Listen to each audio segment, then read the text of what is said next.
Well, good evening and a warm welcome once again for the final time in this women's blind games competition with IBSA. We're in Birmingham on the University of Birmingham campus sports pitches with the clock tower as ever behind us, ready for the final of the women's blind games. The biggest crowd we've seen so far in the stand, full of Japanese fans and some of the athletes from the other sides that have come and gone in the competition. We have Japan versus Argentina, two standout teams throughout the competition, ready to face off for top spots and second spots. But first, the national anthems for Japan and Argentina.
Please remain standing if you are able for the national anthem of Argentina.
There you have it, respectfully observed by everybody here. The national anthems for Japan and Argentina in the IBSA World Games here in Birmingham 2023. It's the final of the women's blind football, Japan versus Argentina, and here is your Japanese side for this evening. The goalkeeper number 1, Rina Wachi. Number 7, Mako Tukuchi. Number 8, Rika Suzuki.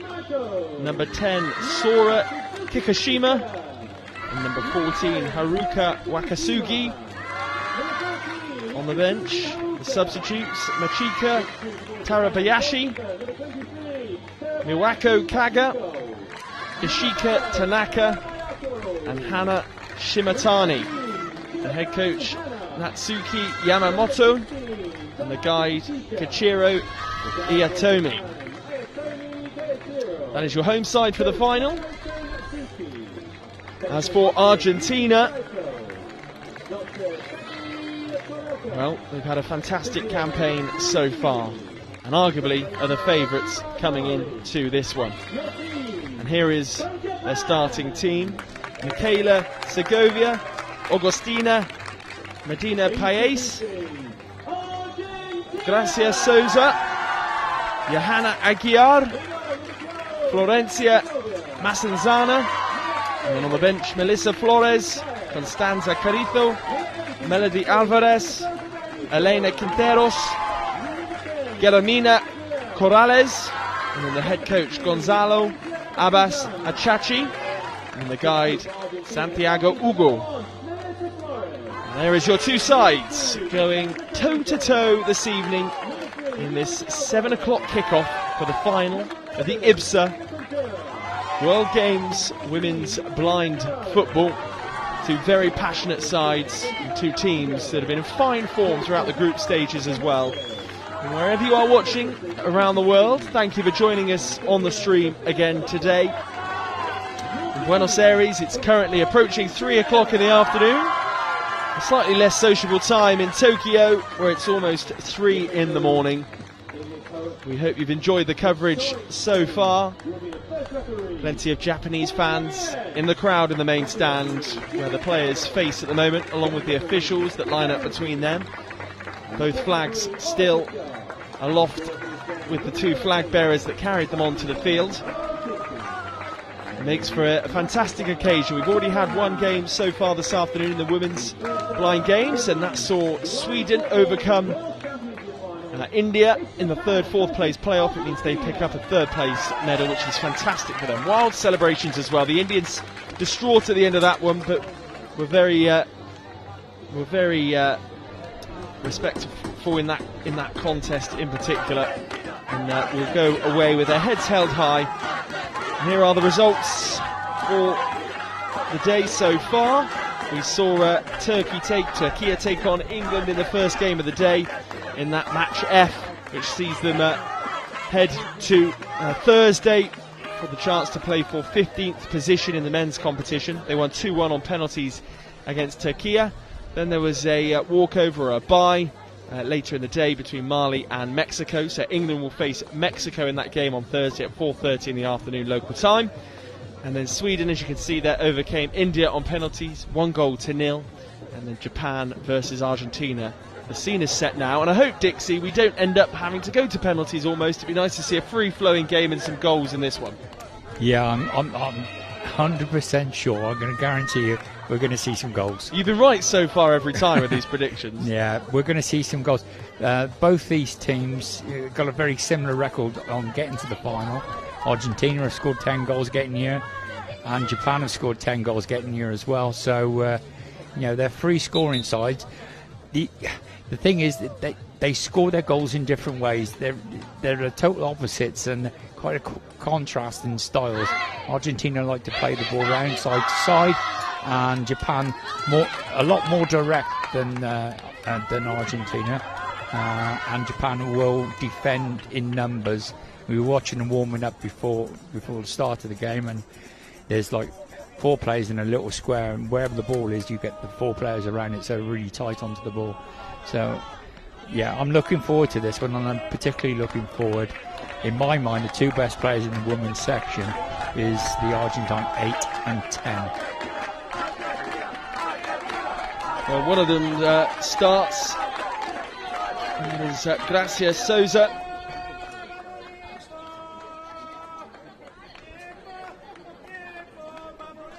Well, the Japanese soared through the group, beat England 5-0, then Sweden 1-0, I should say, and then Morocco 4-0. It was interesting, they actually just scraped through the semi-finals against India, beating them 1-0 on penalties. Argentina, similar story really. We were surprised to see a goalless draw against Austria in their third group game, but they beat India 4-0. Argentina then beat Germany, of course, 3-0, and then the semi-final they beat Sweden by 3-0 as well. So, yeah, makes for a fascinating contest this. Which way will it swing?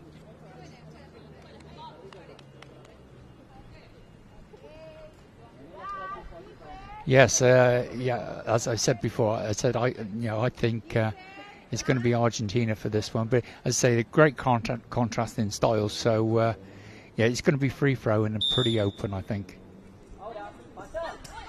Well, away we go in this one. Immediately full throttle action as well.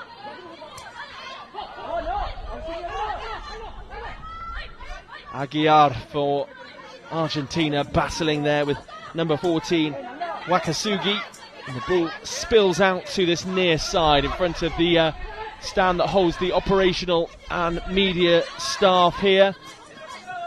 And immediately number 8, who you identified, is in the action. Gracia Souza, the captain. It's a corner to Argentina. Corner for Argentina on this near side, an early opportunity for them. They'll want to try and strike first because, of course, the Japanese have been in prolific form.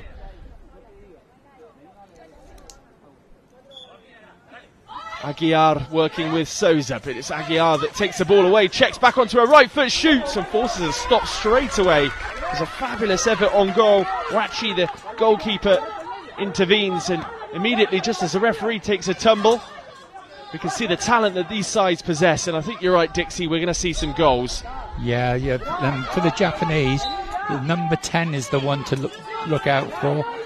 She's got a rocket of a right foot, and if she gets in anywhere near the goal area and unleashes that, the referee's going to have to stop the game there, because the goalkeeper has thrown the ball over the halfway line without it bouncing, so that'll be a free kick to the Argentines on the halfway line. Rina Wachi in the Japanese goal there, penalised. The referee just rattles the ball, so the Argentine players know where it will be positioned, and it's bang on the halfway line. Yeah, we can already see the Argentines, like the number 10's right outside on the board, on the left-hand board as we're looking at it, and the number 8's standing over the ball, and I guarantee you she'll roll it forward and switch it to that side. Japanese set up in a diamond formation, just sort of either side of the line that signals their defensive third. The referee makes sure that the Japanese are far enough away from the ball to get things going. Kikushima was the player that was slightly too close to the set piece. And Souza over the ball here, but no, she sets off to the right-hand side. Will she switch players? Dixie predicted. Souza still going. She is stopped in her tracks in the end by the number 10, Kikushima.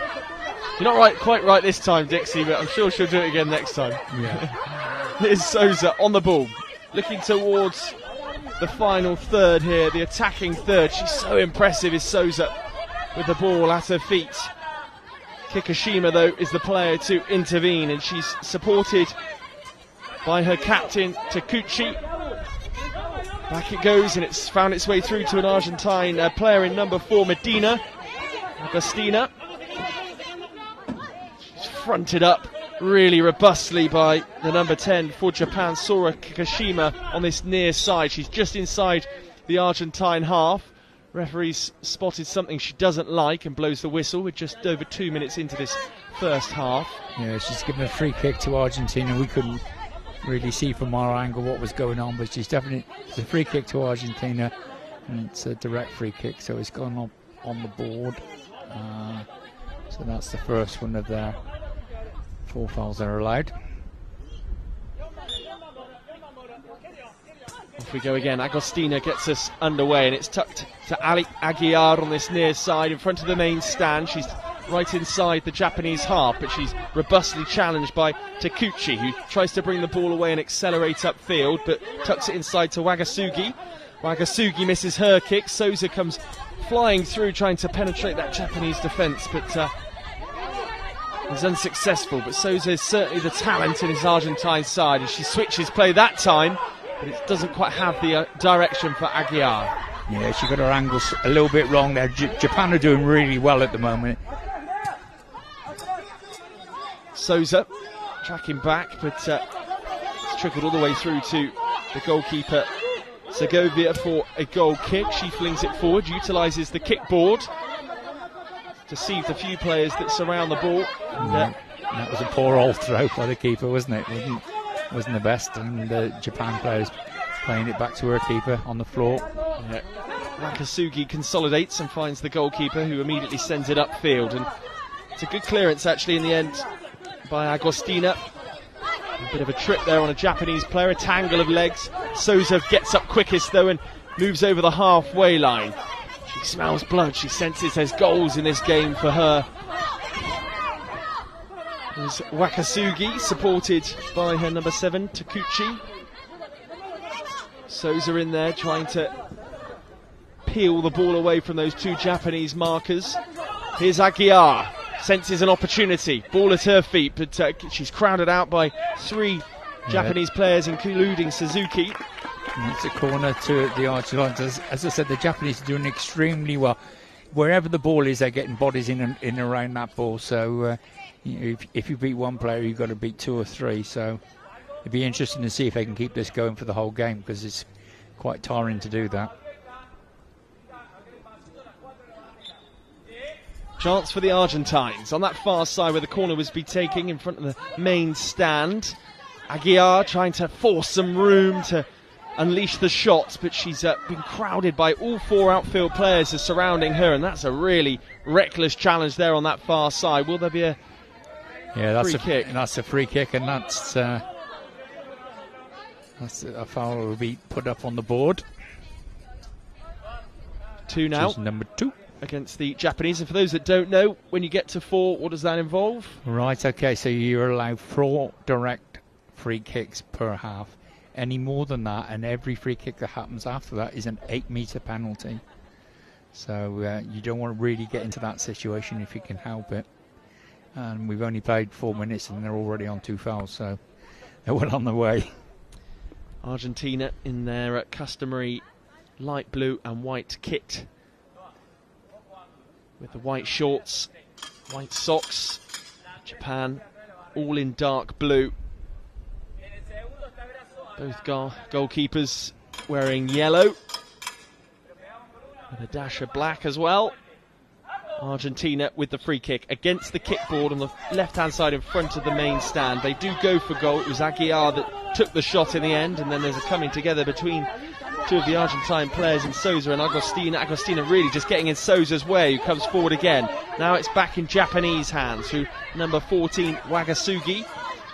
Wakasugi tries to get beyond the big frame of Agostina, but Agostina muscles her out the way and brings the ball forward into the centre circle. Back in Japanese hands though. For a minute, Takuchi was going the wrong way, but she ends up sending it forward, only to meet number 50, Macenzana, for Argentina. But a hesitancy to go towards the ball there from the Argentine defender, Agostina, and eventually she loses possession. It's going to be picked up, though, in the middle of the middle third by Souza. She's pushed off the ball by Kikushima. Kikushima now in possession. Souza returns the favour with a push in the back as well. Kikushima moves forward, she shoots on goal, it's on target, the opportunity. Yeah, it's a great run by the 10, and she's got it got it out from underneath her feet. That's a foul as well. Got it out from underneath her feet and has unleashed a shot into the near post area as well, saved by the keeper. Japan on the attack again. Here come Japan through Wakasugi, she shoots into the side netting. It's from that far side in front of the main stand, dribbling through there. Yeah, Japan have stepped it up a little bit now and coming into this game a little bit more after that early pressure from Argentina. Here comes Aguiar, she's inside the centre circle, looking to move up over the line for the offensive third for Argentina. She's just again muscled off the ball, just pushed and stopped in her tracks, and all the players have just gone static for a moment as well. Eventually the game gets going again. Here's Souza looking to force the issue. An energetic start to this game, but everybody just stopped for a moment and paused as though the referee's whistle had blown, but it hadn't. Aguiar looks to switch play and Souza just watches the ball trickle past her, and again we've got this moment where it's all static and nobody knows where the ball is. Go and touch it, referee. Oh, we're going again. Takuchi sends the ball forward, looking for an option on that far left-hand side in front of the coaching staff. It's picked up by the 15, Macenzana, who sends it long, looking for that outlet in Aguiar. Now it's with the 7, Takuchi, the captain, inside her own defensive third, in front of the main stand, near the kickboard. She dribbles inside, moves into the centre circle, past another challenger in Souza. These two are pretty evenly matched, these sides, both with attacking threat. Argentina probably looking the more likely offensively so far. Here's Souza, moves past a couple of tacklers, looks left as though she needs an option. Aguiar isn't one of them. She's still in possession here, Souza. Switches back in the other direction, needs support from her colleague Agostina, who does pick up the ball bang on the line for their defensive third and pokes it through, but only finds the 7 in Takuchi, the captain. Japan now on the attack, and it's with their 10, Kikushima. Here she goes again, Kikushima up towards the edge of the D. She's got support, she shoots from range, and it's well wide in the end. And that sails past the post. Yeah, Japan really coming strongly into this game now. The 8 and 10 for Argentina really haven't got going as yet, and I think that's mainly down to the way the Japanese are defending. They're not giving them any time at all on the ball. Aguiar twist and turning, could be through on goal here, but for the final tackler in the number 8, Suzuki there, and then almost puts into her own net, but for the goalkeeper Wachi, who then spots the 10, but for Japan, Kikushima out on that near side. Here she goes, muscles Souza off the ball, dribbles past 2 players, and then is robustly tackled. She's still got the ball at her feet here though, the 10, Suzuki. She tries a shot from some distance, and for a minute I thought that was going to go out for a goal kick, but it's just stopped bang on the goal line. And now Agostina will look to bring the ball away, but she's stopped by Kikushima, that still thinks there's an opportunity deep inside Argentina territory. Again, we have this sort of stalemate situation where the ball is pinned against the kickboard by the Japanese player Kikushima. It's kicked back to the 14, Wagasugi. She takes the ball into her own half. Needs some communication from the guides, but eventually turns back and is facing the correct way towards the Argentine goal. Wakasugi plays it to Takuchi. Takuchi moves over the final third line. Here she is again, on her right foot. For a moment I thought she might pull the trigger, she doesn't. Now the referee looks to get out of the way of the ball as it's sent back into Japanese territory. For a while we hadn't had a stoppage, and finally we get one, Dixie, with just over 5.5 minutes left on the clock. Yeah, so we've got a corner to Argentina. Yeah, as I said, the Japanese are doing really well on the keeping the 8 and 10 of Argentina quiet. They're getting it out to them really, really fast and not giving them a split second on the ball. And they are the 2 that are the main threat for Argentina. So obviously the coaches had a look at them earlier part of the week and thought, right, if we can keep these 2 quiet, we stand a chance of creating something ourselves. And the Argentine come away. Big collision in the corner. Wagasugi rushed across to make the challenge up against Aguiar and Souza. Aguiar's getting a rough ride there against the kickboard as she tries to get the ball out of her feet. She's being thwarted by Takashuki. Here is Souza looking to peel her way through and beyond the Japanese defence, who come together, 3 of them, and ended up on the floor. It was a big opportunity for Souza as it opened up, and now she's on the kickboard up on the far side next to the main stand, bang on the line for the attacking third, and it's just squirted out and gone further upfield, and it's picked up in the middle of the park by the 4 for Argentina, Agostina. That was a fine tackle by number 4, wasn't it? She put some weight behind that, and Japan still pressing forward at the moment, down in the bottom corner there. Masenzana on the ball, trying to just slowly take Argentina further upfield. She's got a tough fight on her hands in the form of Kikushima. She's tucked inside her defensive third is Masenzana. Will be receiving some instructions from the bench. Kikushima won't let her go anywhere for the moment, but she cleverly brings the ball back inside, and it's spilled out to Takuchi in the middle third. Just moves back over the halfway line into Japanese territory. The Argentines come across. Souza looking to nibble at the heels of Wagasugi. sent upfield and missed completely by the number 10, Sora Kikushima. Masanzana will recover the ball inside her defensive third. Kicks it upfield, up towards Souza. Souza will break now into the attacking third for Argentina.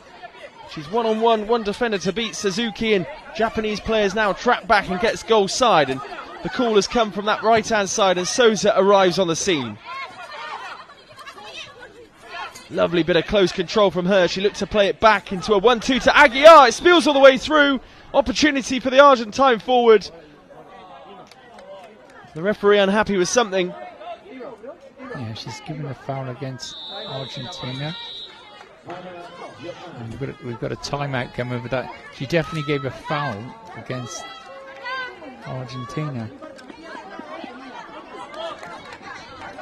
Not entirely sure what for, but there is a timeout, and 3 minutes and 22 seconds are left on the clock.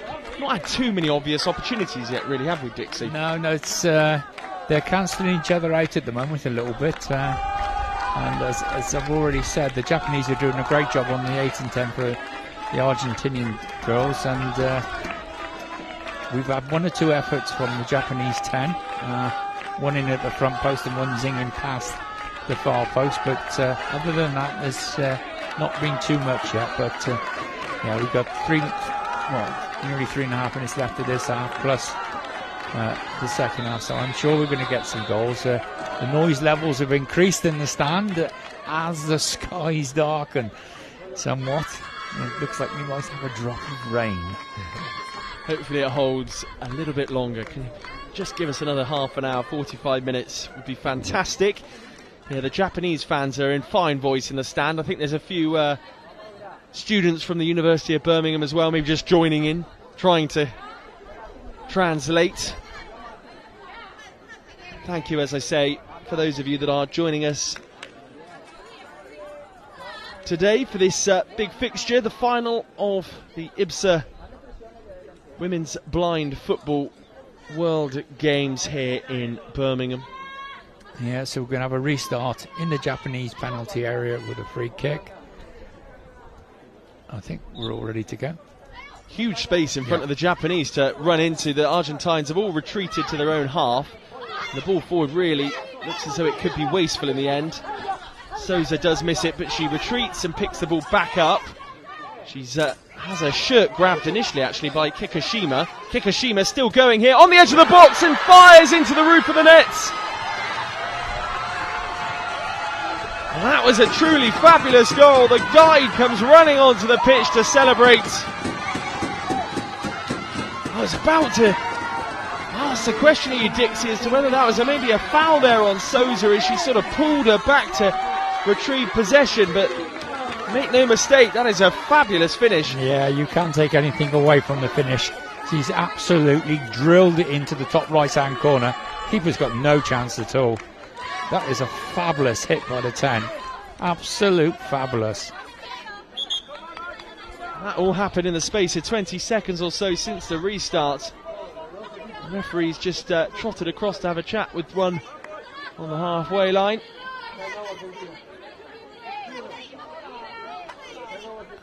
Just checking the eye mask of the 10. Yeah, Argentines have called a timeout. We could, on the replay of the goal, we didn't see that little bit just prior to it, did we? Where you thought that she definitely had her arm pulled back, but if she did, she did. But it was a fabulous hit by the 10. Let's see a replay of that then. Yeah, Souza was on the deck by this point. My word, though, not too much the goalkeeper could do. She was flailing to her left-hand side, Segovia. Here's the incident again. Yeah, I did question whether there was enough of the ball taken there from the 10.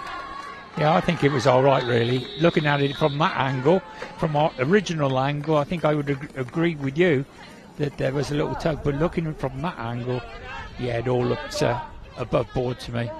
Nonetheless, wild celebrations. We have 3 minutes left of this first half. First blood to Japan, who have been the top scorers so far in the competition.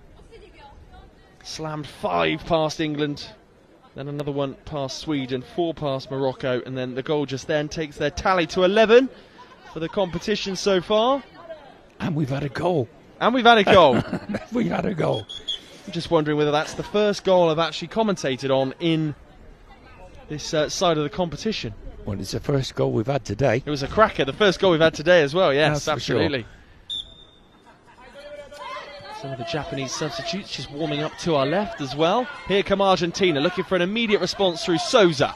That's a good bit of play from her. She's, for her size, she's very strong and industrious when attacking is Souza. She doesn't give up on anything. She may lose possession, but she quickly gets back into position to try and make amends. She just takes a tumble there up against the 7 for Japan, Takuchi. And away come Japan now, but no match for Masenzana. Picks up possession, Agostina takes over. Argentina move back up over the halfway line. 2 minutes and 17 seconds left on the clock from this first half as the ball's fired from one side of the pitch to the other. Ricochets off the kickboard in front of the main stand and duly collected by the 4, Agostina. Agostina switches play to the right hand side and Souza tries to pick the ball up, but the goal scorer fends her off. Number 10, Kikushima.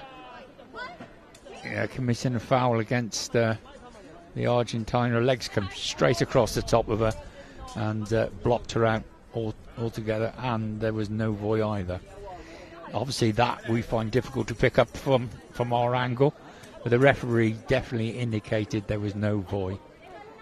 So it'll be a free kick to Argentina just inside the Japanese half.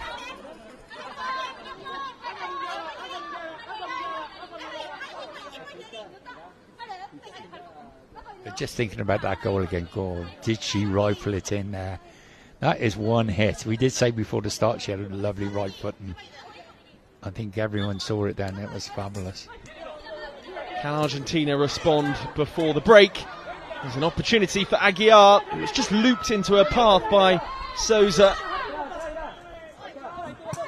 And will that looping pass there be a message from the guide in the middle third, Dixie? Yes, he's probably said to him, look, get free kicks from that sort of area, get the ball in the air, and like if his team are aware of that's going to happen, obviously when the ball's in the air it doesn't make any noise, so the Japanese haven't got a clue where it is, but his girls know where it is and know what they're doing, and they know it's going to come through the air, so they're a bit more alert. So it's quite a useful tool in the armory of the attacking side.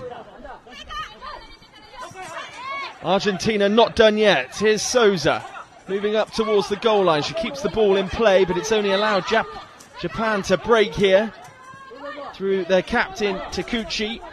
They're stopped in their tracks though by Aguiar, who's then pushed further wide up towards the kickboard on that far side. There's a lot of kicking and shoving going on at the moment from the Japanese defenders. Aguiar sends the ball goal bound, but it'll find its way all the way through for a goal clearance. Plenty of action in this one. Taken quickly, the goal clearance is good. It bounces before the halfway line. Here's the goal scorer for Japan now in Kikushima. She falls to the ground. Masenzana is the player that is keeping her at bay. Two of them very strong in stature. 22 seconds left. The referee comes over to check that both Souza and Wakazuki aren't doing anything they shouldn't be as they have the ball pinned up against the board. The referee was just asking them to move it. You cannot keep the ball still. If the ball's stationary for more than 4 seconds, that's an indirect free kick. So, but I think both of them had their feet on the ball. No, she's given it against the Japanese. So it must have been the Japanese players had the ball between her legs, and she's keeping it deadly still. So 4 seconds. She warned them, she'd come up to them, she'd get it moving, and they kept it still, and so we're going to have a free kick to the Argentinians just outside the attacking third. Well, the message here from the guide might just be to go straight for goal, because you've got 11 seconds on the board. This will be the last play of the half. They're going to have to be quick, aren't they? 11 seconds. Can't run it, really. Don't know. Off goes There Souza. she goes. Firing forwards. Could make it all the way through here, Souza. She was through on goal. Wonder whether there was a trip for a second. The ball is left play. Will be a goal clearance for Japan. It looks as though Souza's injured herself as well. The guide's going mental behind the goal. He thinks there's a foul on Souza there. And he was not happy. Be interesting to see which direction he goes in now. No, he's not going to say anything to the referees. Oh, he is saying something to the referees. He's just told his goalkeeper just to go and focus on the team talk, but he's having a right moan at the referees, the Argentine guide. There were lots to unpack in that first half, Dixie. It's been action-packed, but first blood to Japan. We'll see a replay, I'm sure, of the goal here, but here's an early opportunity for Aguiar. Yeah, she's turned well back on herself. A little bit of space. It's unleashed a shot from a difficult angle. Then we got the Japanese goal. Oh, dear me. Oh, pick that one out. Pick that one out, and you can see the jubilation there from the guide. He came rocking round the sticks there to come and celebrate with his striker. Well, the goalkeeper was left failing, I think is the term. He certainly was, yeah, absolutely. Well, those were the main talking points for the first half. Maybe a shout for a penalty at the end for Argentina. Certainly the guy behind the goal thought so. The score then in this final for women's blind football for IBSA World Games Birmingham 2023. It's Japan 1, Argentina 0. We're going to see a short video now about the rules of blind football and a message as well from IBSA. It's fast, technical and tense. This is your guide to five-a-side football. There are 5 players per team, 4 outfield players and a goalkeeper. The aim of the sport is to score a goal by kicking the ball into your opponent's goal, and at the end of the game, whoever scored the most wins. Players must wear eye shades to ensure that all players have the same level of vision. That is apart from the goalkeepers, who aren't required to wear eye shades and can be fully sighted. Their job is to keep the ball from going in the goal behind them. But how do the players on the field know where the ball, or indeed the goal, is? Well, the ball in blind football is specially designed to make sound whenever it moves. Also, each team has a guide behind the opposition goal to help direct them. Each player is required to shout "Voy" when going for the ball. This ensures every player has the cues they need to help build a picture of what's going on and what to do next in defence or attack. To help this, total silence is required from the crowd until a goal goes in. Voy is Spanish for go, and it was the Spanish who were credited with originally developing blind football in the 1920s. As well as the Paralympics, teams from all corners of the world can compete at World, European, Asian, African and America's Championships, as well as a World Grand Prix. Blind football can be played by both men and women, with the historic first Women's World Championships coming up in 2023. So what are you waiting for? Give it a try.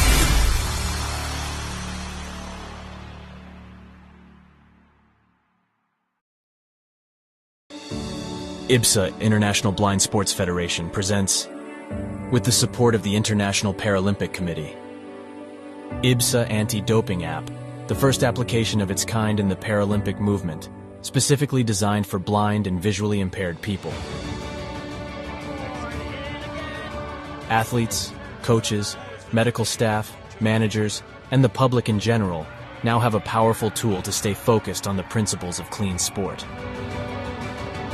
Scrolling down the main menu, you can find all the important themes you need to know to play fair and be alert to testing procedures and necessary adaptations for athletes with visual impairments. IBSA gives top priority to anti-doping control, being the only international federation with 3 sports in the Paralympic family: goalball, football, and judo. IBSA Anti-Doping App has external links, namely to WADA, where our sport agents can always find the most updated information, especially the list of prohibited substances and methods. Glory in sport can only be achieved by the athlete's awareness of their rights and responsibilities. You can find them on the IBSA Anti-Doping App.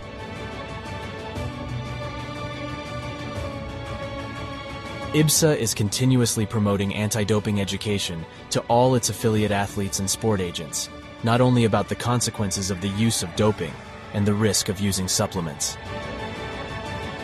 IBSA believes that education is the major tool to fight doping in sport. Informed athletes can make better decisions. Download the app now at the usual operating system stores. And ladies and gentlemen, we have seen history being made today. Such a great team at these championships. IBSA. Beyond sight. Feel the sport.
Welcome back to this cagey affair here in the IBSA World Games blind football final for the women's category.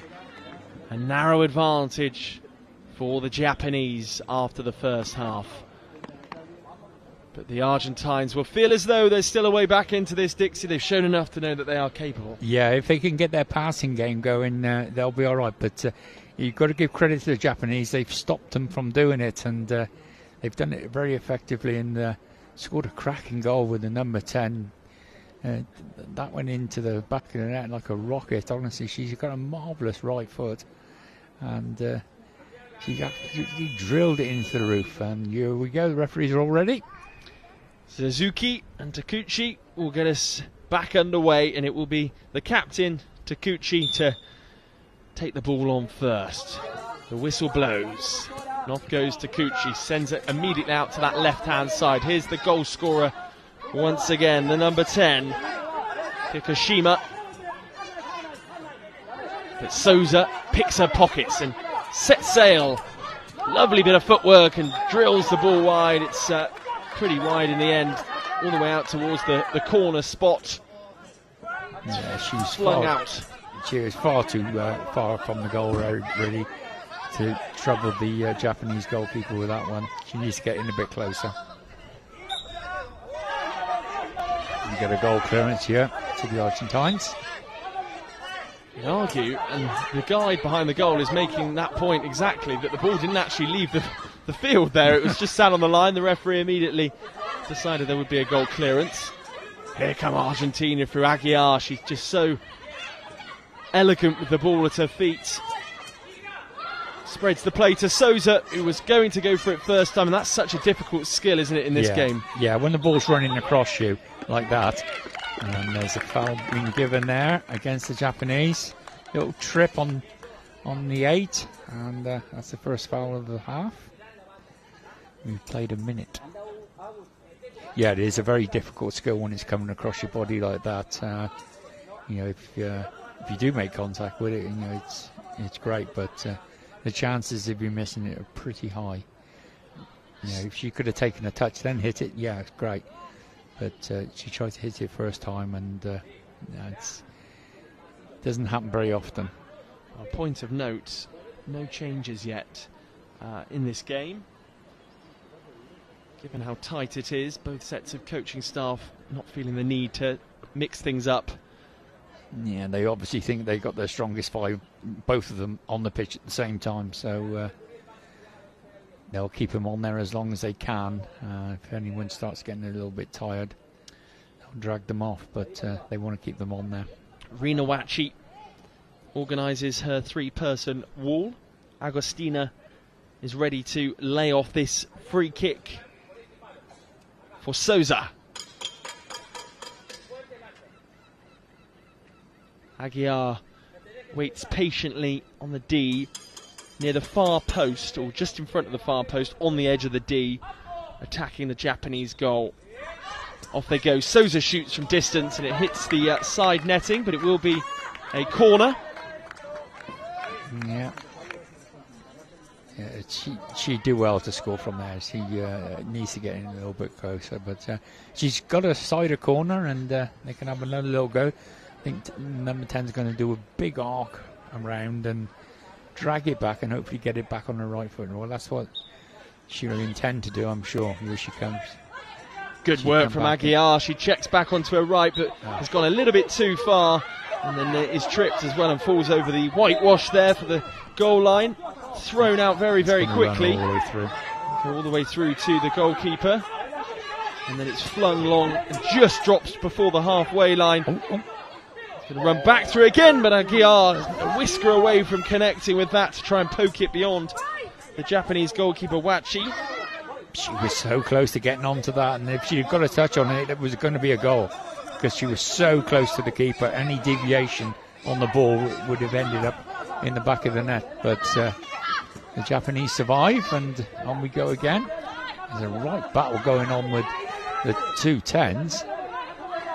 Good word. Souza picks up the ball just in front of her defensive third. She's pushed back over the line, which the referee doesn't seem particularly happy with. It was a referee from this side, obviously saw something that a colleague who's on the other side couldn't see, because it's all about angles. You know, the referee over this side's got a totally different angle to the referee that's on the side where the players. So it's good refereeing. They're working as a pair, and that's what you need to do, because there's so much going on in this game. You need to have eyes in the back of your head. Off goes Souza at real pace, moves past all the Japanese defenders, and she's pulled back there again. No free kick, says the referee, much to her annoyance, I am sure. She tracks back in pursuit of Takuchi, moves into the Argentine attacking third. She perhaps moves back out of it again and then back in once more, and I think Souza's just left one on her there, just to sort of pay back for the free kick she felt she should have had in the Japanese half. Here is Souza. She's the centrepiece for all the action in this game and plays a lovely pass out to the right-hand side. Here is Souza. It was Aguiar, I beg your pardon, that had found her with the pass. Souza once more. She's battling away, but she's getting buffeted all over the place. The 8 and the 10, as you mentioned, Dixie, are the two real live crackers in this, firecrackers I should say, in this Argentine side, but they're being stopped at the moment by a very physical Japanese team. Yes, pushing the boundaries of the laws of the game to the absolute limit. Takuchi sends a ball out to the far side, which hits the kickboard. It's a comfortable one for Argentina to collect inside their defensive third. It's sent back the other way by Agostina, and that will run all the way out for a goal clearance with 11.5 minutes left on the clock. That's how far away Japan are from first place in this competition. But will we see more goals in this game as Agostina goes up against Takuchi, the captain of Japan?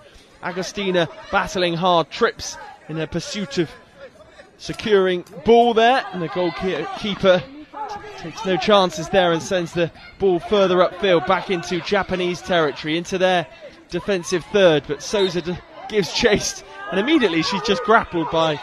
And any time the 8 or 10 get on the ball, they're getting the Japanese players getting right around them and stopping them from playing. Here we go again. I wonder whether Argentina might start playing Japan at their own game a bit here. Well, they have there. Aguiar just pushes Taguchi off the ball.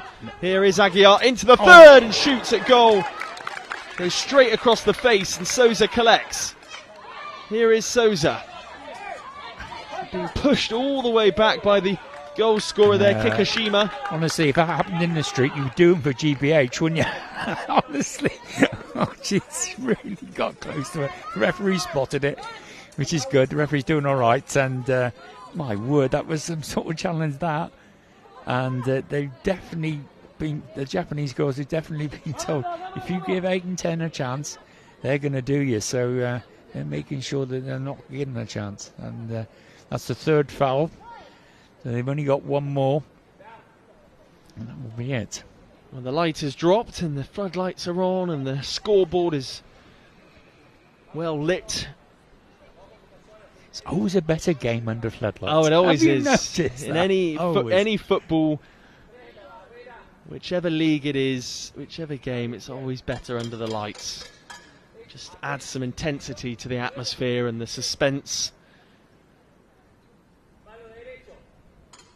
Even the crowd have gone a bit quieter now, just waiting to see what happens from this set piece. Argentina had a similar one a few moments ago. Souza went at it from range. She's tried to dribble a bit closer this time. It's picked up by the 8 Suzuki, and it's been guided back over the goal line. But it's been all Argentina really in this second half. Japan, well, I'd say they're struggling to contain them. They're containing them by basically rugby tackling them every time Argentina are on the ball. Yeah, well, they're certainly roughing them up a little bit, and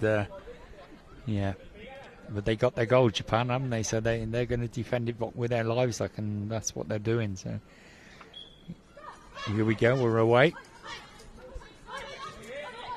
Aguiar checks back towards Souza. Souza looking to try and help out her strike partner. Aguiar still going here, won't keep the ball in play, and just in an attempt to lash at the ball at the last second, puts it behind for a goal clearance.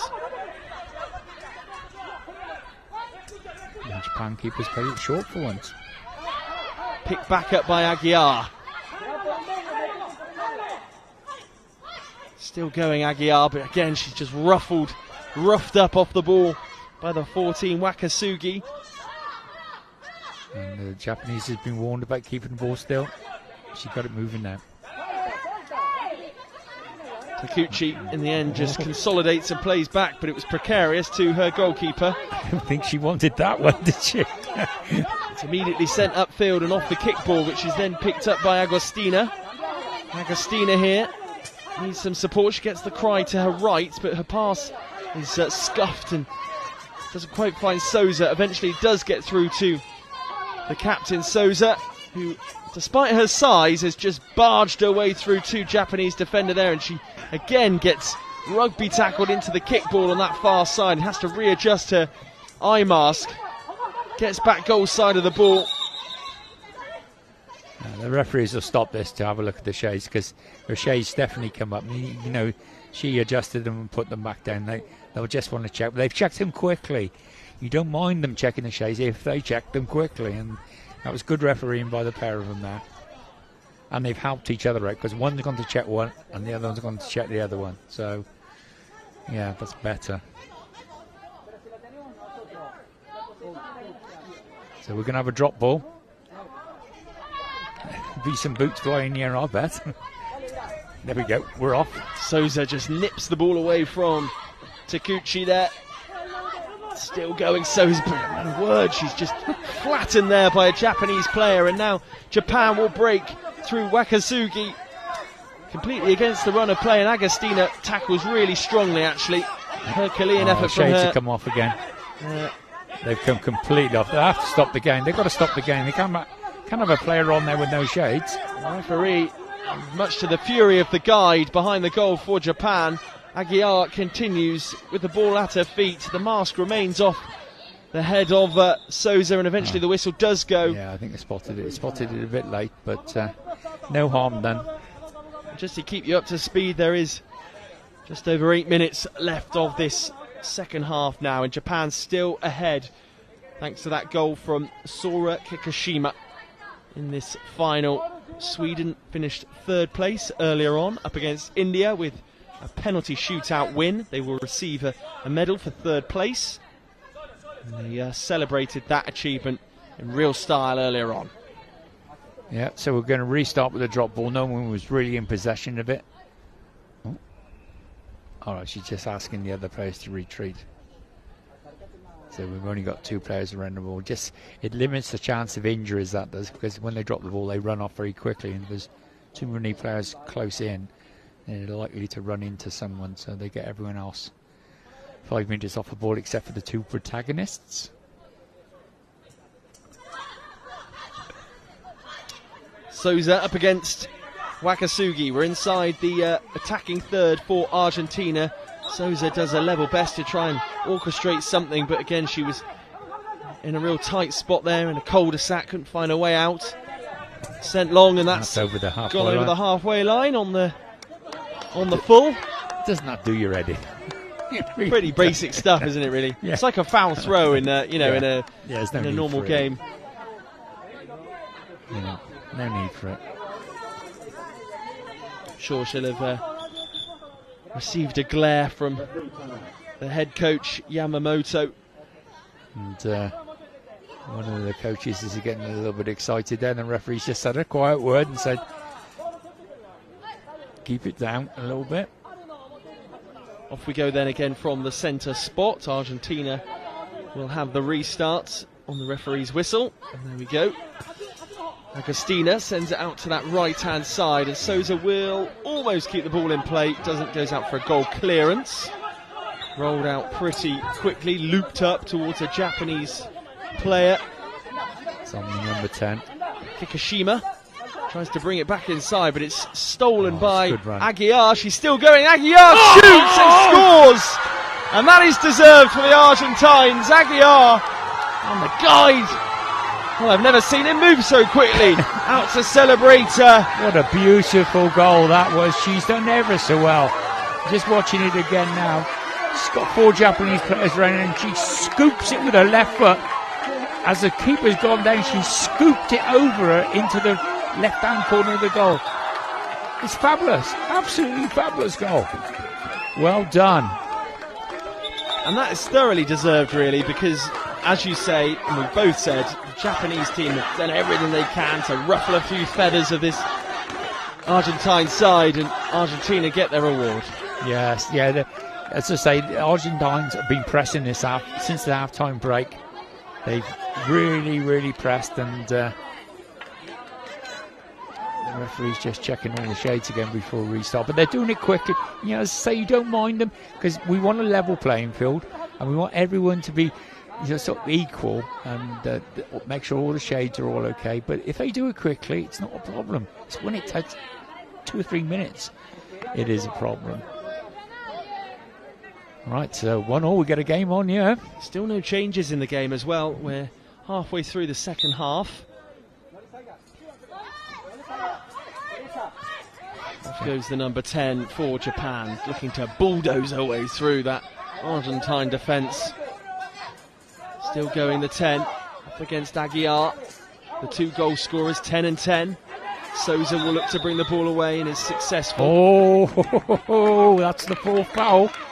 Oh, you've put yourself in a bit of a position now, Japan. And how that is, things have just swung in the Argentines' favour now.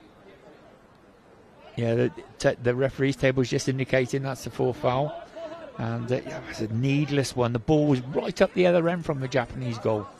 Why give a foul away there? There's no need for it. But, yeah, so any more fouls from the Japanese will result in 8-metre penalties. Well, this free kick will be taken bang on the Argentine defensive third line. My word. Kikushima went flying in there, though she was ready to take Souza out. Yeah, it was a good job Souza moved the other way, wasn't it? I'm sure she would have got up after that one. No. So the Argentines are coming down this near side board to us. Aguiar moves into the attacking third. It's going to be a corner. This is a cracking game of football, honestly. Both teams really going for it, and yeah, there's no love lost out there at all. 6 minutes 42 on the clock. Argentina, having just equalised, now have a corner. They've not committed too many players forward. Well, they've not committed any players forward, bar Souza and Aguiar, who are the 2 creative flares in their side. It's very much a team of two parts, really. Yep. Those 2 up top, and then Agostina, and it seems to work. Massenzana very much stay based inside their own half. And those kind of 2 outlets defensively for the Argentines. Shot from range from Aguiar. That will stay on the pitch as well. Who will react quickest? It's going to be Souza. Gets there. She gets... Oh, she doesn't know where she is. She's lost her bearings. Could have done with a bit of help from the guide there, I think. Amazing ability to read where the ball will have bounced there. And that must just come from experience, knowing where it's likely to ricochet off the kickboard. Yeah, and is that going to run? I don't think it is. It's going to stop just before the line, just in front of us. And it's gone out for a corner. It's a corner to Japan.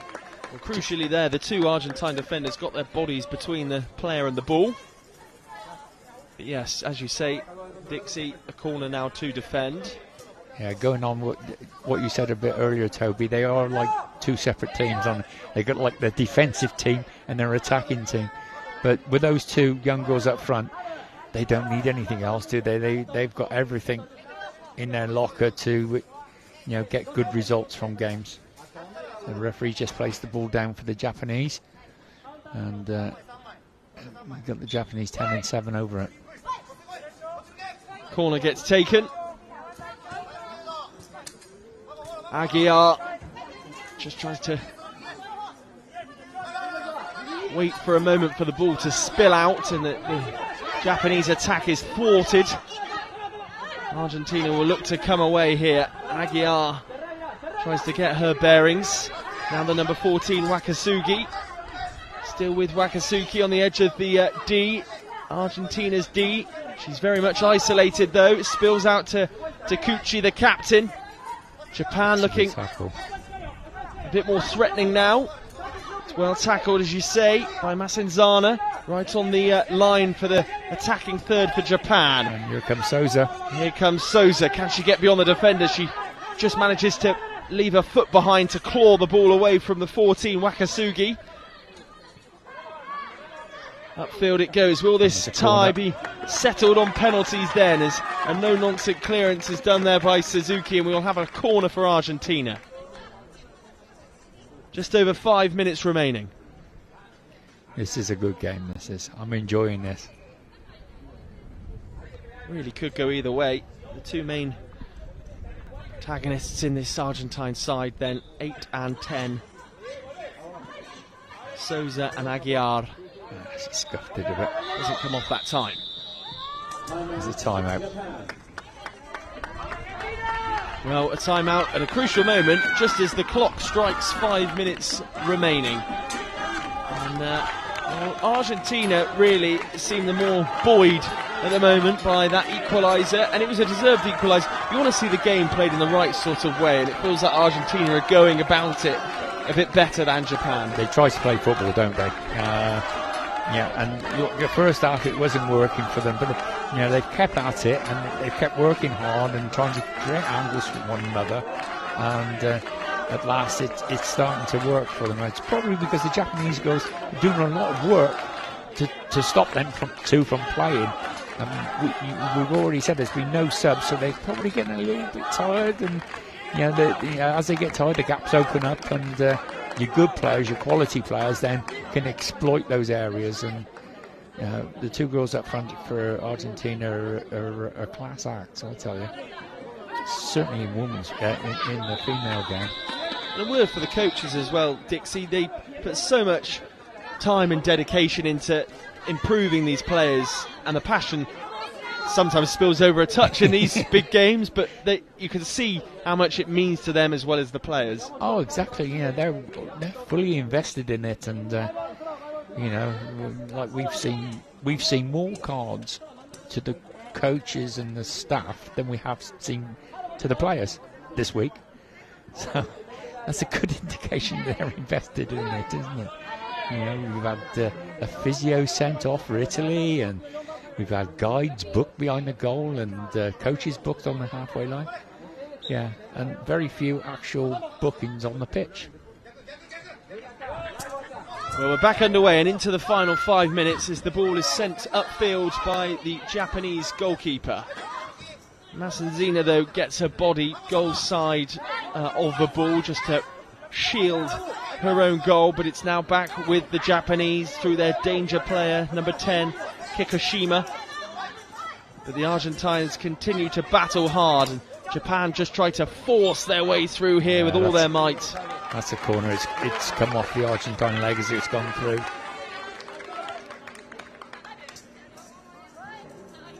I think the Argentine number 4's got a problem. Yeah, I think she's just adjusting her eye shades, so they'll have to check her now. And they seem happy, so that's good.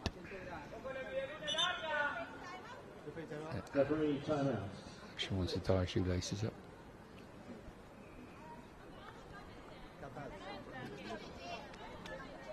Segovia in the Argentina goal, identifying the shoelaces were untied there. Now just slaps her post, so the players before her recognise their bearings on the pitch. Here comes Kikushima then. She's been pushed all the way backwards and actually leaves one behind a little bit there on Aguiar.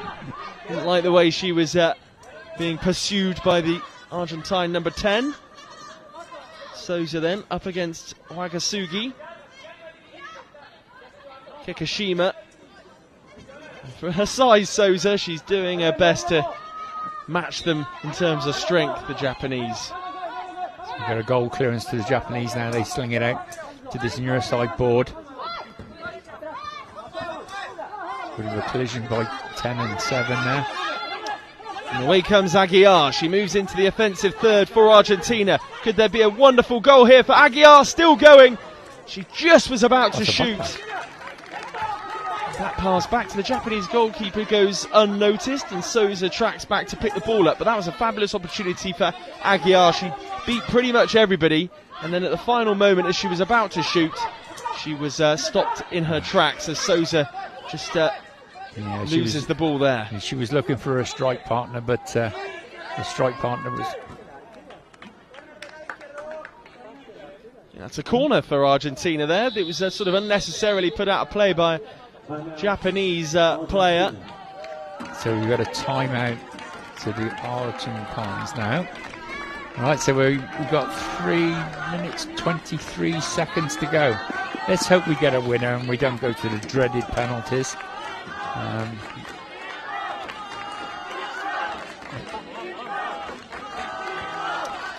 Let's take another look then at the equalising goal.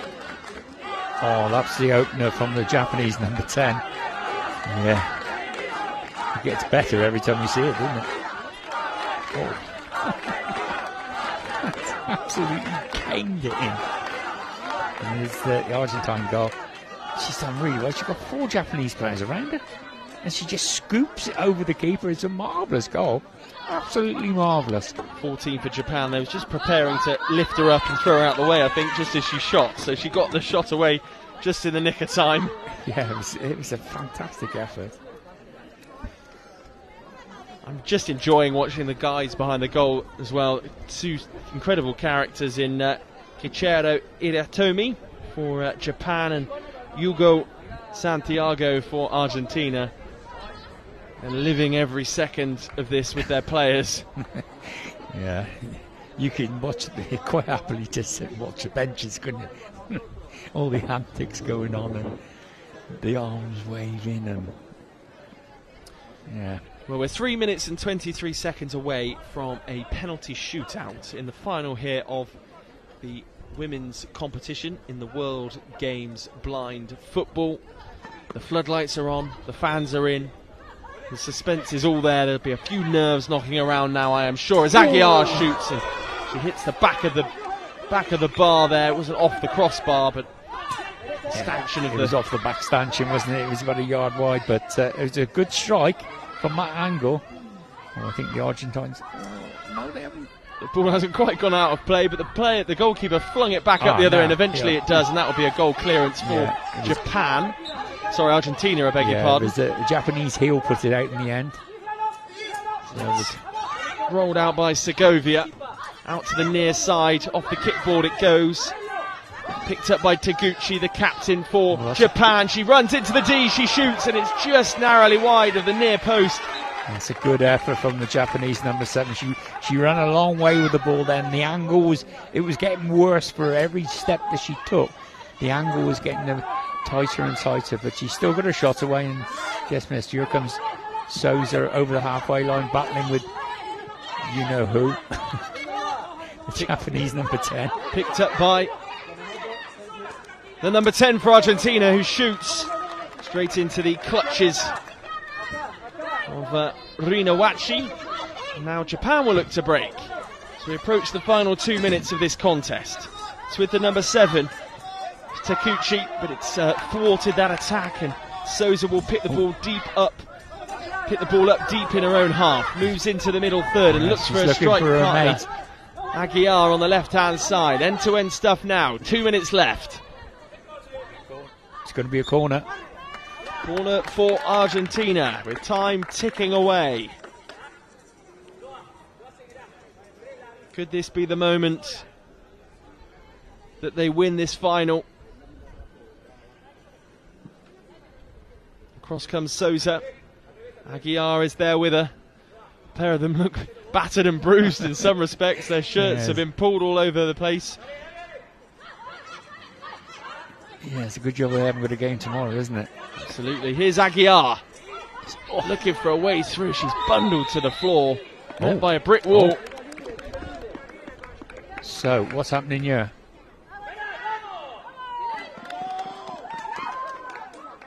That's a foul against Japan. It's got to be an 8-metre penalty. Yeah. The German referee on the far side saw a foul, let them go on with the advantage. No advantage occurred, and she's pulled it back, and that will be an Argentine 8-metre penalty because they'd already had 4 fouls under their belt. So she's spot on right. This is in this game. Aguiar will be the player to take it. So yeah, the Japanese players can't go back in there. They'll have to get out. What's the desired technique here for this For me, it's one giant step back and just put your toe on the ball. Just hit it with your toe. If they do a run up, when I say a run up, I mean take 2 or 3 paces back, that's fraught with danger because there's so many variables that could go wrong. But if she plants her left foot alongside the ball, gets a decent angle on it with the guide, that's what I would be suggesting. But these 2 girls from Argentina, they're a free spirit, aren't they? So she's going to probably do something completely different. Well, here we go. Massive moment in the final here. Rina Wachi is poised. Aguiar is ready to make herself a hero. Scorer of the equaliser. The fabulous effort. She's been up against it today against players much bigger in stature. She's relying now on the guide to gather her bearings. We've got 1:45 to go. A great time to score. The keeper doesn't have to be on the line for these 8-metre penalties. She can stand anywhere she wants to in her box. Pressure on her young shoulders. Aguiar, she puts her foot through it, and it's stuck over the line. It's gone in. She scored, and the guide, I love the guide in these situations. He goes berserk. The Argentines have scored with just 1 minute and 45 seconds left on the clock. It was a fabulous effort from Aguiar. You've got to be feeling for the Japanese keeper, haven't you? Oh, Feders, it was a great free kick. And she smashed it against the post, and it's come back and it's hit the keeper's heel and gone in. It was coming back into the field of play. And the keeper's dived, and on the way back down, it's hit her heel and gone in. Unbelievable. That's the angle. It's so unlucky. Yeah. Well, fun and games. From a Japanese perspective, it's heartbreak, and they've got 1:45 now just to go full throttle at this Argentine side and see if they can bag an equaliser. But my word, thanks to Aguiar, the Argentines have turned this game around. She is a star, isn't she? A real star of the game. That was a fabulous free kick from 8 metres. Absolutely fabulous. But she did what I hoped that she would do. She took 1 step back and toe poked it and got a lot of power through it. And so we've got, 1:45 to go. Those silly fouls they were committing earlier in the half now, it's come back to bite them, hasn't it? Absolutely. And 2 of them stand over this restart then. And all of the Japanese players immediately surge forward at once. They made a substitution in amongst all of that. Shimatani is on. Fresh legs late on in this encounter. I expect the clock is going like at 90 miles an hour for the Japanese and like about 15 miles an hour for the Argentines. This really suits Argentina. The ball in play and not really moving anywhere. It's inside the Argentine half, but not very far. And Sousa's doing her very best to hold up the scorer of the first goal, the Japanese goal kicker Shima. It's now been sent from right to left if you're an Argentine player, right in front of the coaches down there. And again, you've got this sort of stalemate situation. We're into the final minute, I should say. 50 seconds now left on the clock. Aguiar, could she get a hat-trick here? She pokes the ball into the offensive third for Argentina. Time is ticking away here. 40 seconds now. It's played back, and that will be an Argentina corner. She's played it out. 38 seconds remaining. And the 13 for Japan will remain right up the field. Shimatani, who's just come on to play. And as ever, the 2 Argentine defenders stay back. It's their tactic, it's their strategy. Yeah. And it doesn't matter what time it is in the game. Sousa and Aguiar stick to the corner down there.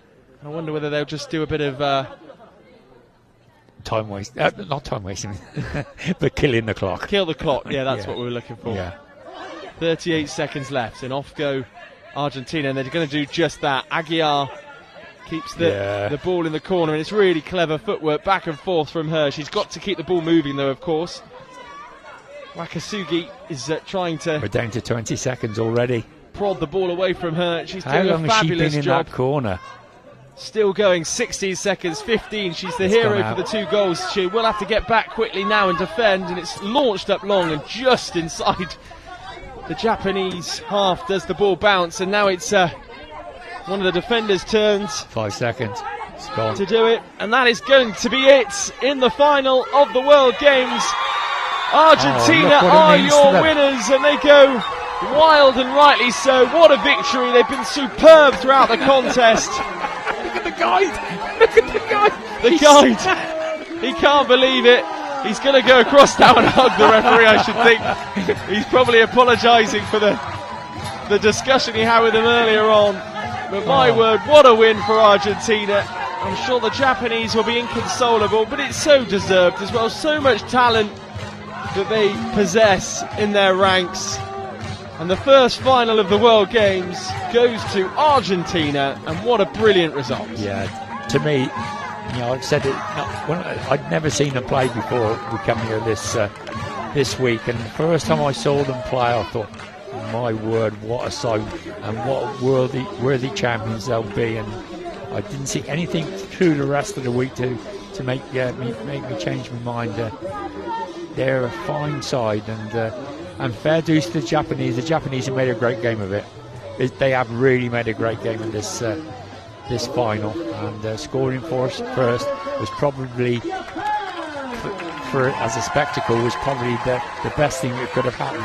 And the Japanese are bowing to the crowd and being very respectful, and and then the two teams are getting together. And we've seen this every time happening in the ladies.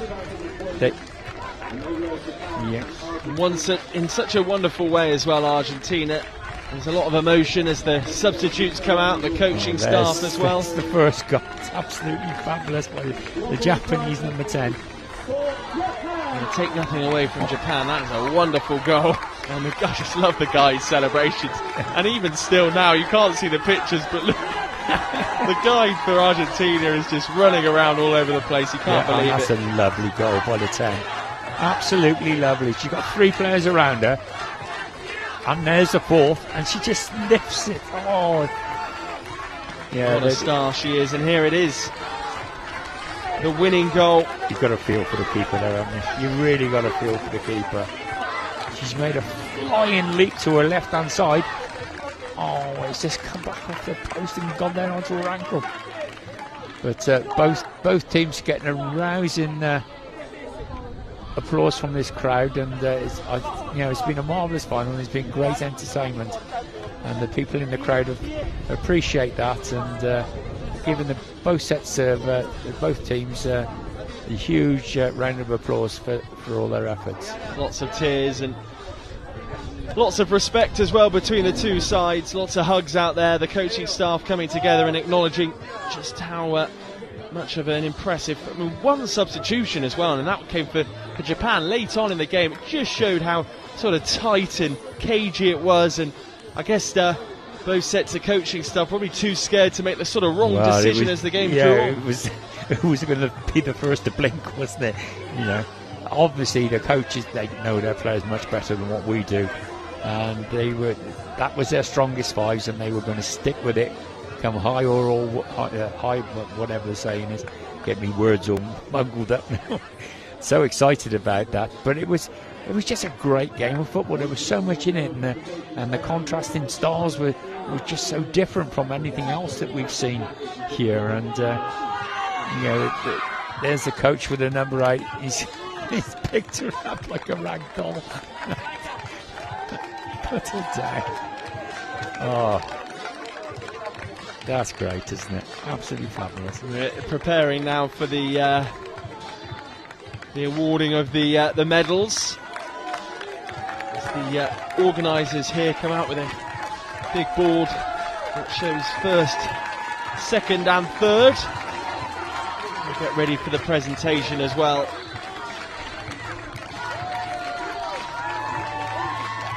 And it's brilliant to see all the emotion and how much it means to these players. The coaches are holding certain players aloft so they can enjoy their moment. Number 8 Souza there being just lifted, presented to the crowd that we have inside our little arena here at the IBSA World Games. And when you think this is the first female World Games that there's been, what a success it's been. You know, they've dished up a marvellous game of football, absolutely stunning game of football. And for a first event, the organisers and they're going to be well pleased with us. And a bit of mention to the referees, the two referees who refed it were out on the pitch. They did a great job, absolutely fabulous job. And they kept, when they could, they kept it going. And occasionally, you know, there was one or two that we thought, well, we could have given that, but they didn't. And they've done they've played their part as well. So good on them. So they certainly have.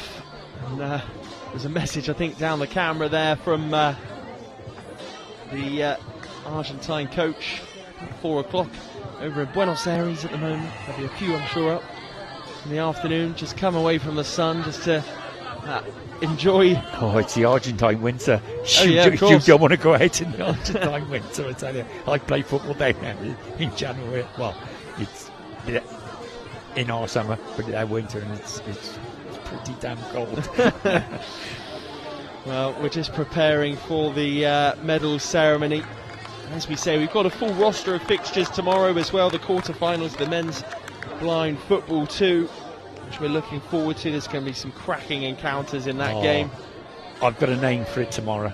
Can I tell you the name for it tomorrow? Of course, yeah, absolutely. Super Tuesday. Super Tuesday. Forget Super Saturday back at London 2012. Oh, Super Tuesday. This is where you want to be. The quarter-final lineup for the men's tomorrow is going to be class. 8:30 the first game, and then a quarter-final every 2 hours after that. It is definitely a Super Tuesday. Absolutely. A lot of love in the air, lots of big hugs going around between all the coaching staff and the players. Just getting ready now for the medal celebration. Could be a while. Sweden, I'm not sure whether Sweden are here. I've not spotted them as yet. They should be here to collect their third place medal. I'm sure they are here somewhere as another ambulance goes racing by. They'll be here somewhere to collect their medals. Do you think the Argentine guide is gone down there? I'm not sure he has. I thought he was going to have a heart attack Wednesday. It's a good job there's paramedics here. The heart rate on his Apple Watch. Some of these coaching staff have been sharing such a long embrace near us. All the referees from the women's side of the competition having their photographs taken and little mementos and stuff like that. It's nice. And just to explain to us as well, so the athletes as well, for those that maybe have just tuned in for the final, they're based relatively close to here. In terms of the athlete village themselves. You just reminded me I'm going to get much sleep tonight, am I? Yes, it's walkable from here to the village, and there's 1,700, because there's not only football going on, there's loads of other sports, cricket, goalball, partially sighted football, chess, loads of stuff going on, and there's 1,700 athletes up in the village. And the atmosphere for that, we've been here nearly 10 days now. It's been great up there. People mixing and swapping stories and addresses and Facebooks and Twitter and whatever have you. But you just reminded me. I don't think the Argentinian girls are very far away from where I'm stopping. And I'll tell you one thing about the Argentines: they know how to party. So I could be a bit blurry-eyed in the morning. We'll know if you haven't turned up for the first game at 8:30 tomorrow morning that you were kept up all night by the Argentines celebrating, and we're just having a bit of a team pick at the moment.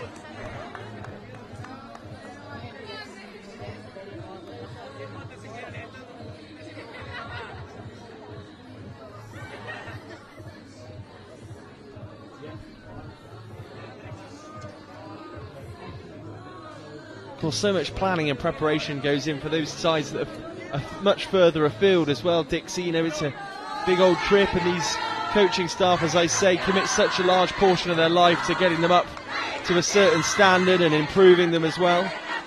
Of course, but this is the reward they get, isn't it? On a night like this, look at them all the staff, all the players, all doing it. Oh, I don't know what they're doing. Big jig round Bit of a victory lap, I think, as well. Goalkeepers leading them off on the way, making sure they're all safe, and the volunteers are clapping them. And who's in the middle of it all? The guide. Of course he is. And he's still got his stick as well. They're coming down to us now, going to take us out. Yeah, he's still got his stick in his hands. He ain't done that good, either. Well, I tell you what, it's been a successful time for Argentina, isn't it, on the footballing front? Oh, yes, because the men are doing well as well. Men look all right. Yeah. They look decent. Messi led them to World Cup glory as well, of course. Yeah, true. Nice if they gave the rest of us a chance at some point. Yeah. Damn South Americans. That's the trophy they're taking back there. And they're back on the ground there, looking very emotional. Some of these Argentina players. Still no sign of Sweden or Japan re-emerging to collect their medals. They must be up there. Sweden must be up there somewhere. There's a melee of people. Oh, yours? No, that's not Sweden. That's Austria. Well, they didn't win a medal, did they? Maybe they've just come down for a closer view of the ceremony. Have a look at what they could have had. Well, perhaps they're going to get all the teams back out there. I don't know, but that's definitely Austria. Maybe they've just come down to share this moment. Because of course, there's so much respect between all of the different teams. All the effort they put into being part of these competitions. Yeah, there's a big gaggle of people up the top end there. We can't see who's up there, but because the tents are in the way. Yeah, there's a lot of people up at the top end. So I assume that Sweden are probably up with there somewhere.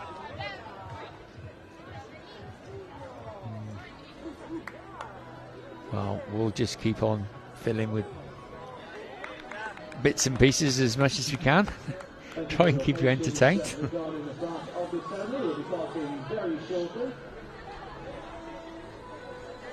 Told by the Tannoy announcer the ceremony will be starting very shortly. We're just watching the referees have some pictures taken in front of the goals.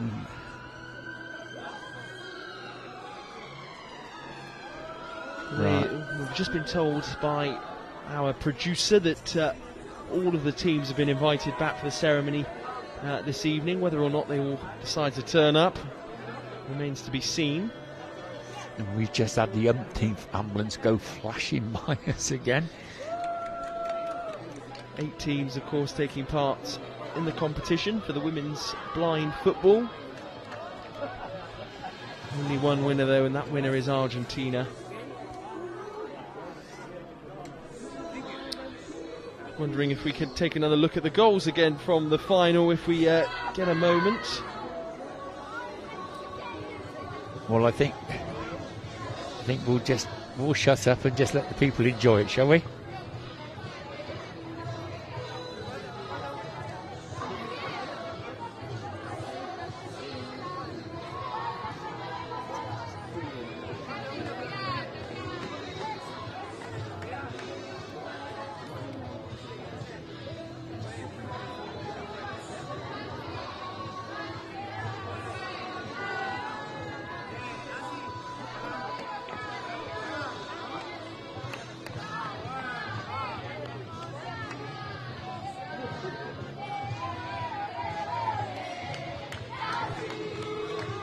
Well, that's 3 fabulous goals. You'll never get fed up of seeing any one of those 3 goals. And they were fitting for a final, weren't they? Absolutely fitting for a final. Stunning finishes by stunning players. Unbelievable. The first Argentine goal, how she's managed to get it in from there, I just do not know. So much pressure on her. There was 4 players all round her, wasn't there? She was falling, and she's flicked her left foot up and just lifted it over the keeper. Oh, it was amazing. Enormously impressive. The guide looks a little bit more calm now as he wanders across to He's coming this way. Should we try and interview him? Maybe we should. I remember talking to him about pronunciations, though I'm not sure his English is great. But saying that, maybe he might have a message for people back home in Buenos Aires. I'll see if we can grab him as he wanders past in a minute.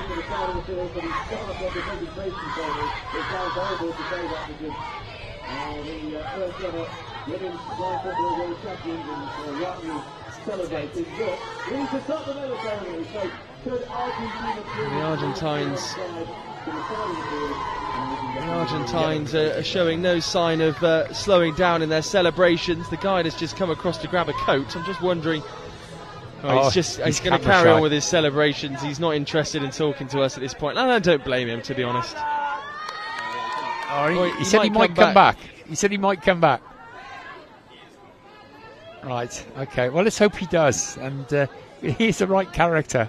It's Hugo Santiago, who is the guide. Argentina have just wandered across here to near our gazebo to look at the smiling faces. Continue their celebrations. They're all absolutely elated with what they've achieved.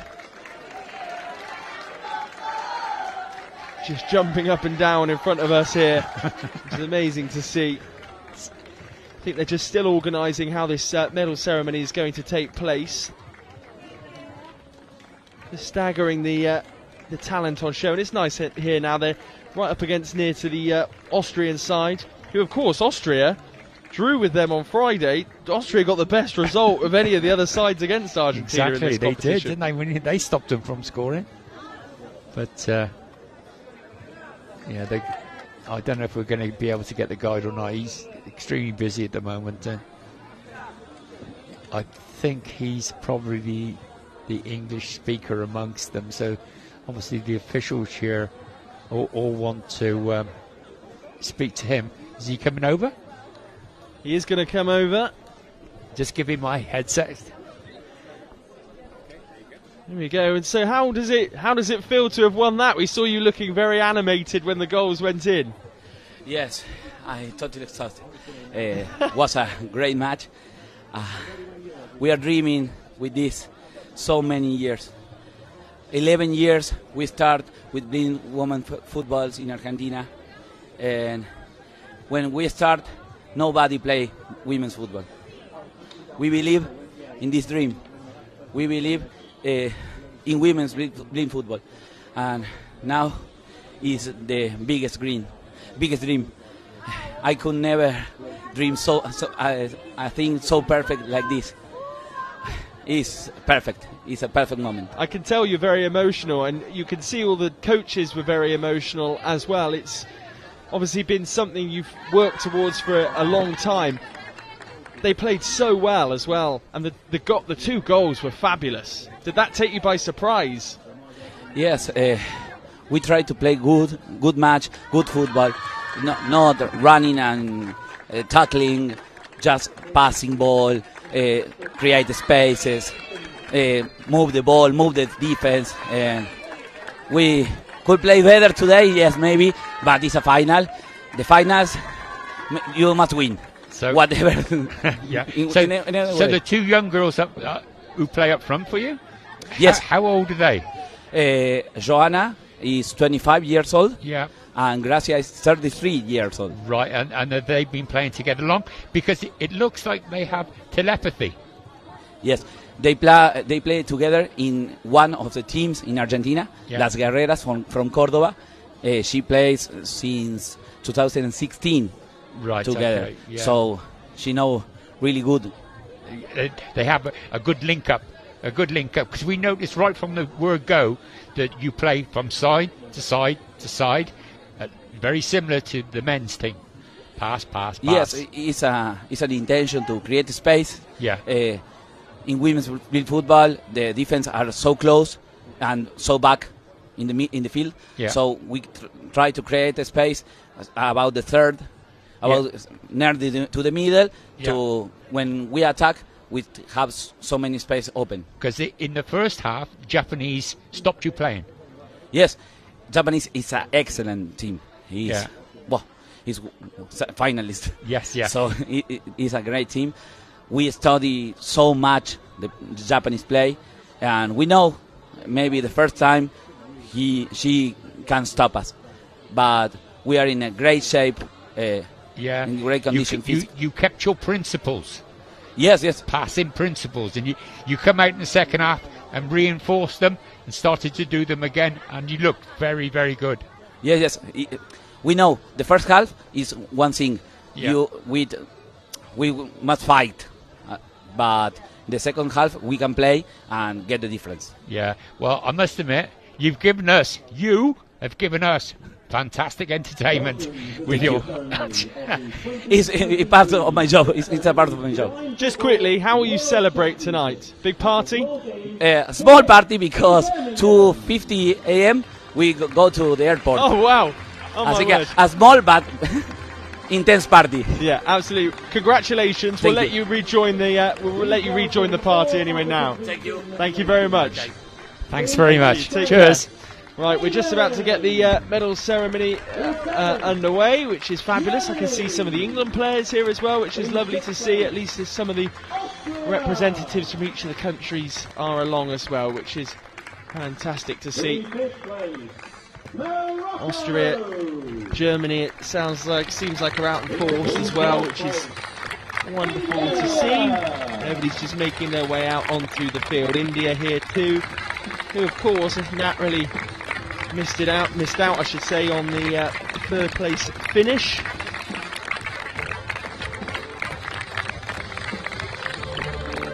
The medals and trophies will be presented by IBSA President Rahimov, the IBSA Vice President Joe Walsh, the IBSA President Rahimov will be the presenter of the medals here.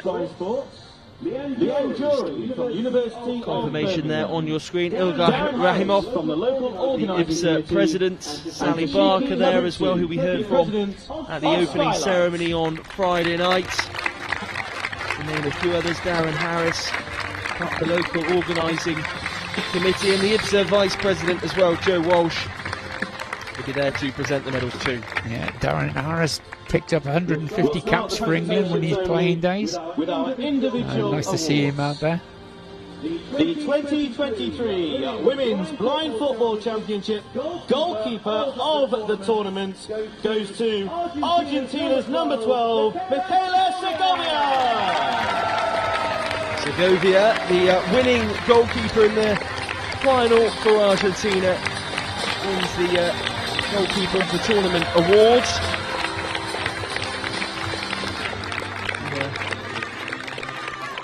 A double victory for her. She holds her medal aloft to the stand, and everybody congratulating her. A really warm applause for her efforts in the contest. The 2023 Women's Blind Football Championship top goal scorer of the tournament goes to Argentina's number 10, Joanna Aguilera. Aguilar is the winner of the top scorer in the competition as well.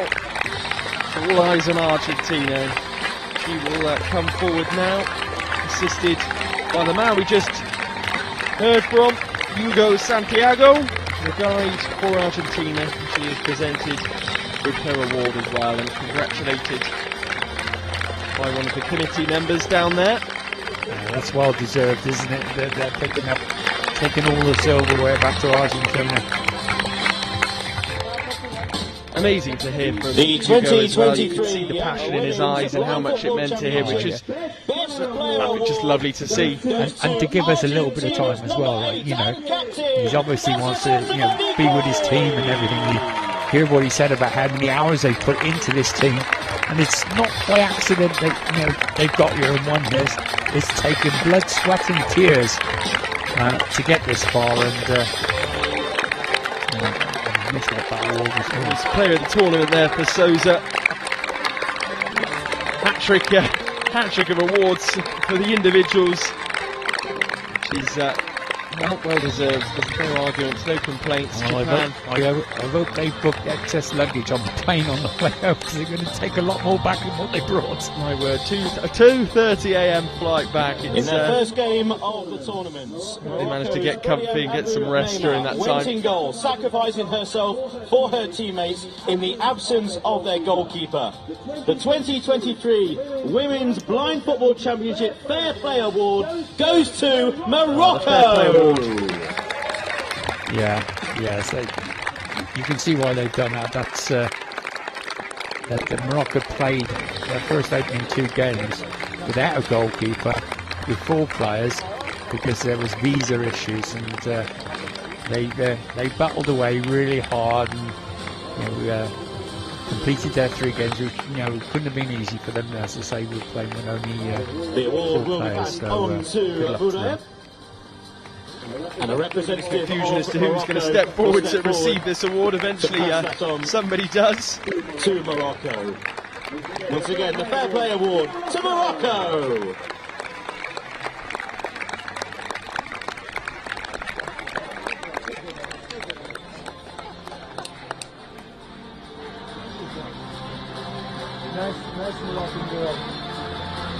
We have witnessed history this evening with the first ever Women's Blind Football World Championship final. Introducing the officials who officiated in this final. The first referee, Hilary Ramirez. Second referee, Julia Carbo. Third referee, Artiga Rosley. Fourth referee, Aya Kachar. The scorer for the match, Shamira Rasido. Timekeeper, Mayara Crispin. And the master umpire, Natalia Molina.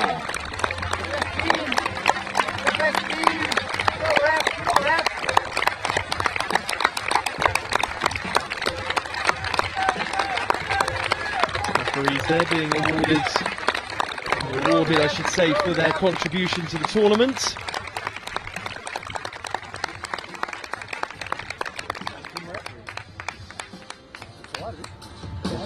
The 2023 IBSA World Games Women's Blind Football World Championship bronze medalists. Sweden!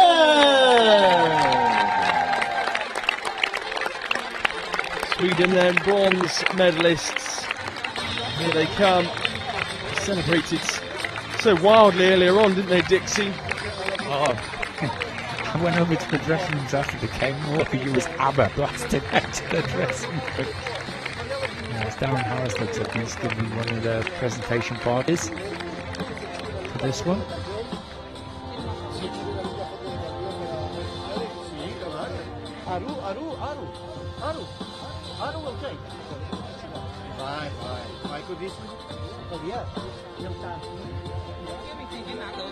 As I said earlier on, Darren Harris, he got 150 caps for England, and also represented GB in the Paralympics at judo as well. So he's an all-round athlete, is Darren. Swedes collect their medals, and then they'll make their way forward into the third place position down there. And then it will be the turn of Japan to come and collect their silver medals. With a bit of snow patrol in the background. Just in terms of teams that maybe have caught your eye aside from the 2 finalists, any team in particular that you think have really kind of improved the most as the tournament's drawn on?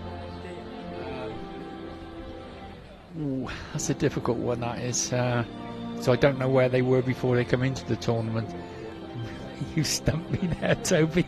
It's been a long day again, but Austria done well. Sweden did really well. I saw Sweden about 15 months ago. In fact, I refereed them about 15 months ago, and at that time they couldn't even raise a team. They come over for a game against England at St George's Park, and they only had 4, and that's so they've obviously come a long way, because they've got a team now, and they picked up a bronze medal, and you know, and I've got more than 4 players as well, which helps. Yeah, I would say Sweden. The Swedish team have collected their medals. It will shortly be the turn of the Japanese side to come out and grab theirs as well. Yeah, they contributed to the final though, didn't they, the Japanese? They were never going to give up, and they battled right the way through, and like with the number 10, the goal they scored was just a fabulous goal. Like, she's absolutely smashed that into the back of the net.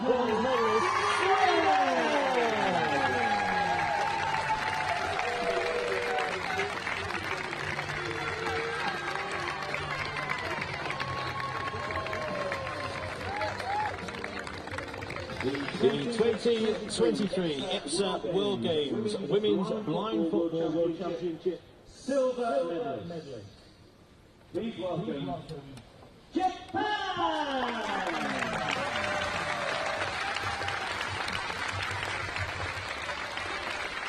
Back come Japan as silver medalists in the final. I'm sure they'll be pleased with how the tournament has gone overall. Obviously, always disappointed not to get quite over the line to win gold medal in the end, but a really robust, impressive performance from them. Forward they come to collect their medals. Yeah, they contributed to an excellent game, and they, of course they will be disappointed, but you know, they got, as I say, they've got they didn't leave anything out on the pitch, did they? You know, there was nothing left of them. They were out on their feet, and as I say, they contributed to an excellent final. You know, to have a good game, you need 2 good teams. You know, and they certainly are a good team, and they got 1 or 2 really good talents in their side. So they'll go back home, and they'll work that much harder over the next couple of years, and they'll come back stronger. Because I think the 10 is not that. I think she's 15 or 16, something like that. She's quite young, so they're going to have her for a few years, and yeah, they build a team around her, and yeah, I can see them lifting this trophy perhaps in 4 years' time, and not the Argentines. Yeah, Kikushima, the number 10, who scored that rocket of a goal in the final to open the scoring, leads some of her colleagues around here as well, having gathered her silver medal. And as you can see, the volunteers are out there with the trays of medals and stuff, and little mementos that the players are getting. You know, just a note on the volunteers: they've been excellent, haven't they, all the way through this tournament? They've always been smiling, and we've had some really inclement weather, and they're out in it, and we're huddled under a gazebo, but they're stood out there collecting balls, smiling, and they've done a fantastic job. And you know, without volunteers, we don't have a tournament, so well done to them. Absolutely, and the last of the medals then go to Japan, and they gather round the board, the silver medal board down there, before we will welcome our victorious team onto the field.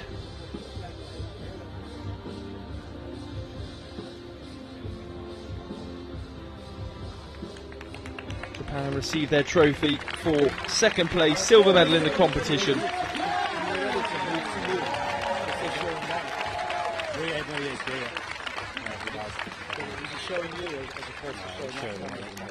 We had live photographer who cost me, that's why. Live photographer. The winners of the first ever Women's Blind Football World Championship here at the IBSA World Games in Birmingham. Your world champions, Argentina! And there you have it, Argentina still in their kit. They'll be celebrating until the taxi arrives at the airport, at 2:30 in the morning. And onto the field they come, victorious, very emotional, all of them. Great to hear from Hugo Santiago a few moments ago. And they come over to collect their medals. Obviously a really tight-knit group as well.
the guy getting his medal. He deserves one, doesn't he?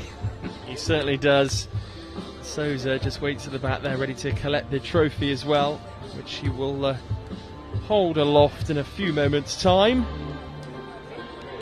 The winners of the first World Championships, the IBSA World Games Blind Women's Tournament. You can see the guide celebrating again with his medal, looking up to the skies, thrilled with the outcome. What a character he is, isn't he? He is a right character. But hey, it's passionate.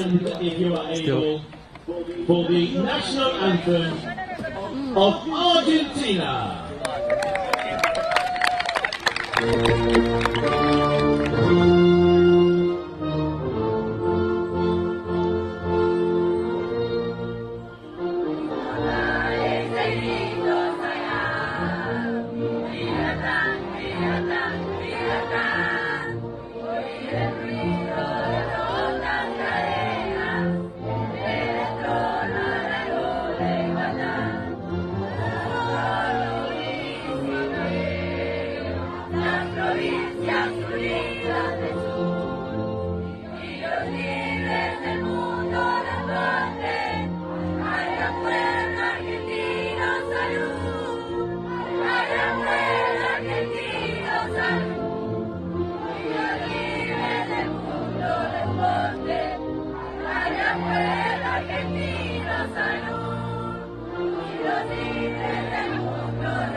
Your 2023 Women's Blind Football World Champions.